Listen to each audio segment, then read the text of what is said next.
On one typical Tuesday afternoon, I found myself stuck, watching a 3-minute YouTube advertisement.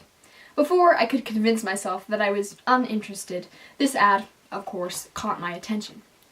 But this was no ordinary movie trailer or website commercial.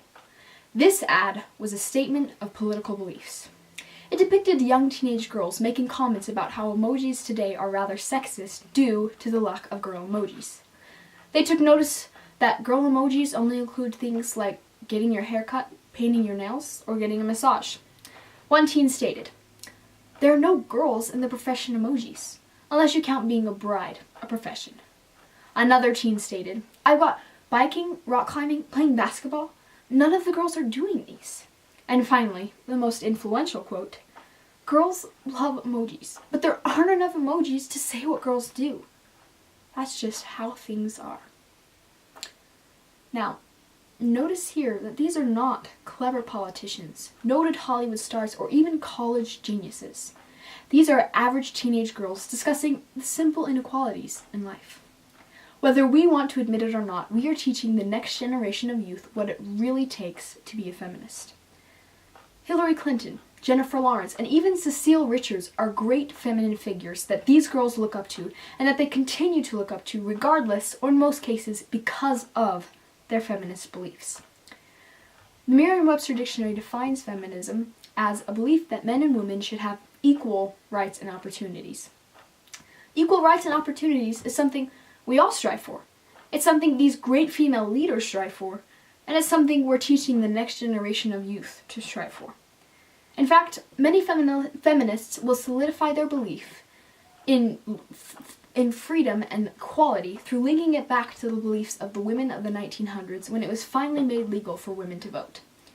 Now, the 19th Amendment was a great factor in progressing our nation, and the principles and intentions behind it were pure principles, such as liberty and equality. Yet pure intentions can be quickly polluted with vengeance. Vengeance is defined by the Merriam-Webster Dictionary as the act of doing something to hurt someone because that person did something that hurt you or someone else. Perhaps the greatest example of vengeance is found through the French Revolution. The poor citizens of France knew that they lived in an unjust monarchy and they were being treated unfairly.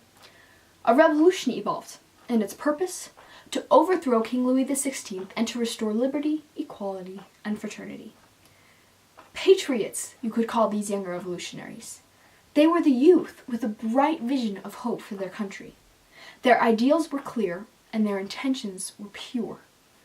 Yet, pure intentions, a pure revolution, is quickly polluted with thick black clouds of vengeance. And the revolutionaries found the best way to accomplish this vengeance through the guillotine, through slaughtering thousands of French aristocrats. What seemed to be a restoration to liberty, equality, and fraternity was really the exact opposite. The feminist revolution is more like the French Revolution than we realize. For behind all the gender equality talk, there is vengeance. In fact, many feminists will come to the logical conclusion that the only people that could have taken away our equality are the very same people that have retained it for themselves: men. Jennifer Lawrence, an Academy Award-winning actress, shares this belief through her article titled, "Why Do I Make Less Than My Male Co-Stars?" She expresses her feelings on the gender wage gap in this article and states, "A few weeks ago at work, I decided to speak my mind and share my opinion in a clear way, no aggression, just blunt. The man I had been working with, actually, he had been working for me, said, 'Whoa, we're all on the same team here,' as if I had been yelling at him. I was so shocked because nothing I had said was personal, offensive, or to be honest, wrong. All I do and see all day are men sharing their opinions, and I would give mine in the same exact manner, and you would have thought I had said something offensive." Do not be fooled here. Jennifer Lawrence is not sharing a cute little celebrity opinion. She is speaking of vengeance. Vengeance against men. She's making it okay and teaching the next generation of youth that when a man hurts or offends you, you are justified to hurt or offend him back. This is wrong. Vengeance is wrong. For one of the greatest factors involved in vengeance is anger. Hillary Clinton, a presidential candidate for the 2016 election, expresses her anger towards men through the following quote: "I have been told to stop," and I quote, "shouting about gun violence." Well, first of all, I'm not shouting. It's just that when women talk, some people think we're shouting. Now, these words may not sound angry, but Hillary is anything but calm when delivering them. Hillary is angry. Feminists are angry, and this anger has turned into full-fledged vengeance. All my life, I have learned that anger is wrong, and that a decision made in anger is no longer a good decision. Since when do you walk into a situation, become filled with rage at someone, and then spout off compliments and kind words to the person you are angry at? All of a sudden it's justified to let anger guide our actions when we all know from personal experience that decisions made in anger are simply not good decisions. We can learn and we know that not only everyday decisions made in anger are wrong, but that revolutions made in anger are wrong and will not last. Before the Bolshevik Revolution in Russia in the beginning of the 1900s, the Russians had become irritated. They became very angry at the monarchy that ruled over them. They started a revolution that was founded upon vengeance, and they decided to shoot every member of Tsar Nicholas II's family, including his 13-year-old son. This was a rash decision, one executed with vengeance. And the revolutionaries didn't even get what they were seeking.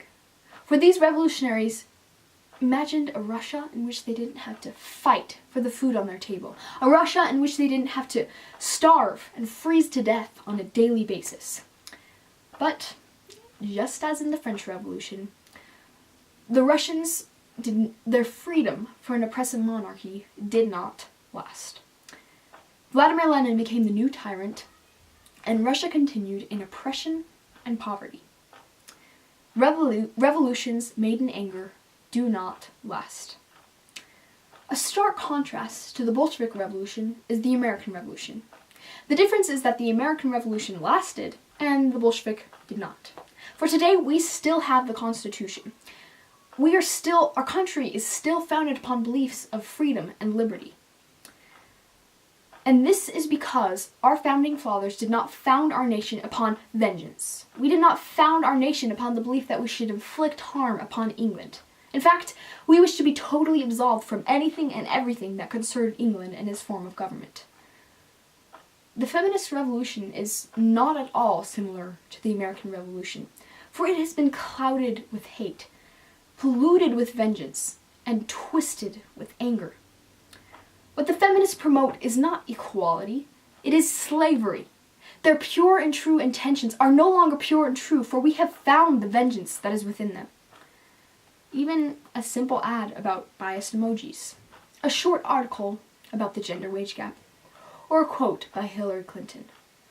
All of these are promoting and teaching the next generation of youth that vengeance is good, that hate and anger are good. It is teaching that the feminist world is one in which there's no inequality, a world in which we are free from text messages and words that demean and categorize. But we will find, because of vengeance, a world such as this cannot exist. Because of vengeance, the feminist revolution will not last. Thank you.